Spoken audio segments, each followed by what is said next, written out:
شوفوا خياتي، اليوم حضرت هذه الفلفله. راكم عارفين الفلفله حنا نشووها في الغرب، ونديروا البصل والثوم والزيت ونقلوهم مليح مليح، ونديروا الطماطم، وايضا نقطعوا الفلفله يعني قطع صغيره ونقلوها. شوفوا درتها في الطاجين المغربي.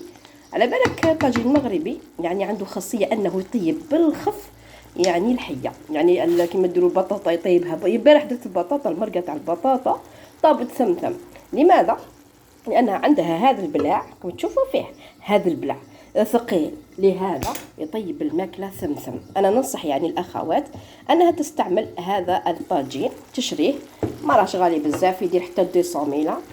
وديروا فيه الفلفل، أنا مضي هذه الفلفلة شريتها غليظة مثلا يعني في السوق، لكن ما شاء الله يعني طابت مضري ما تطيبليش في المقلة، أقسم لكم بالله طابت بالخف. شوفوا حنايا على بالك في الغرب كيما نقولوا حنا نبغوها يعني كيما نقولوا حنا ممروسه. انا امال بدات تقول لي مرسي مليكه الباطل الفلفله مرسيها مليحه مليح باش تجي شابه، وايضا مرفوقه بهذا الخبز. انظروا الخبز نتاع الطاجين، شوفوا كي شباب ما شاء الله، درته بالسميد يعني بطريقه جميله جدا.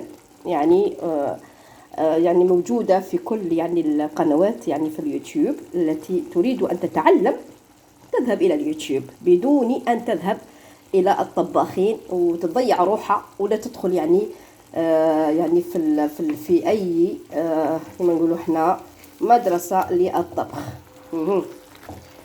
شهيتكم طيبة، مع السلامة. لا تنسوا إعجاب وأيضا تشجيعي بالتعليقات على صفحتي. مع السلامة.